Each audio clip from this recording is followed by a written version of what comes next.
Pueblos indígenas del México prehispánico, hecho por Ernesto Melchor López. Capítulo 1. Surgimiento de la agricultura y el desarrollo de las sociedades aldeanas.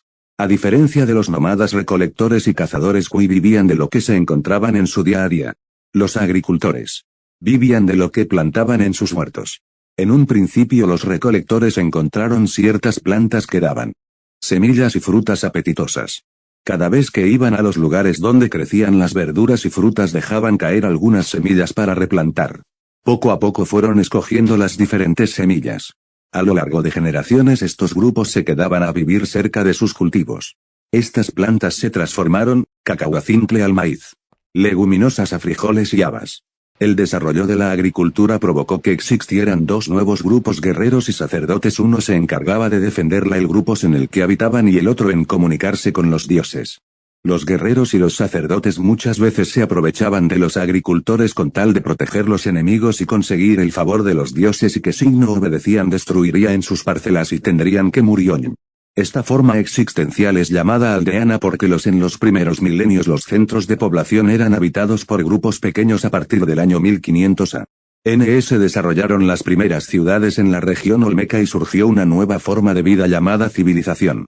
Capítulo 2. Cultura, civilización y tradición. La cultura es la manera en que aprendemos a vivir en el mundo y los aspectos de nuestra vida. Ejemplos de estos en la cultura mesoamericana son los rituales así a sus dioses.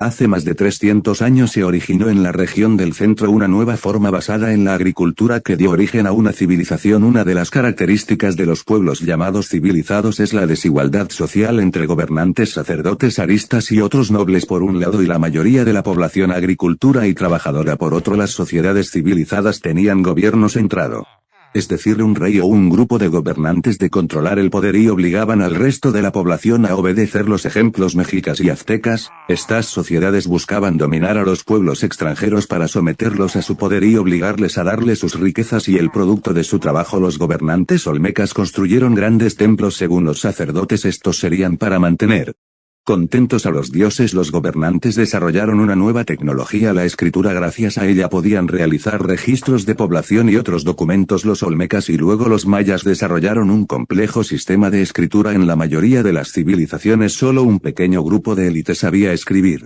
Las tradiciones forman parte de todas las culturas y permiten que sobreviven a lo largo de los tiempos. Una tradición, por ejemplo, esa comida mexicana que tiene elementos provenientes de un pasado muy lejano como la elaboración de tortillas, atole y otros productos de maíz. Otra tradición son las fiestas que se realizan en muchos pueblos y barrios que combinan elementos prometes de México prehispánico con elementos provenientes de otras tierras.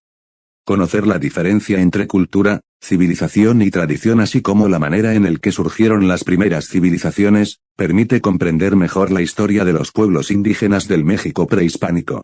Mesoamérica abarca todo el sur y centro de México, así como los territorios actuales de Guatemala, Belice, Honduras, El Salvador y el norte de Nicaragua. Los pueblos mesoamericanos compartían muchas tradiciones como el cultivo del maíz y otras plantas como la calabaza, el frijol y el chile que eran la base de su alimentación y de su vida. También practicaban religiones similares. Además, estos pueblos comerciaban entre sí y de esta manera intercambiaban continuamente ideas, tecnologías y formas de vivir. Sin embargo, Mesoamérica nunca fue una región homogénea, pues en ella hablaban muchas lenguas.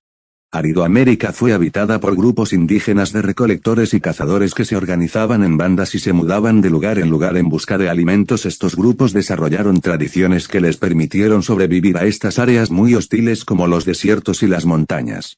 Oasis América se situó en el estado de Chihuahua, Nuevo León, Arizona y parte de los Estados Unidos. Florecieron desde principios de nuestra era. Varias civilizaciones alcanzaron notable desarrollo. Estas basaban su subsistencia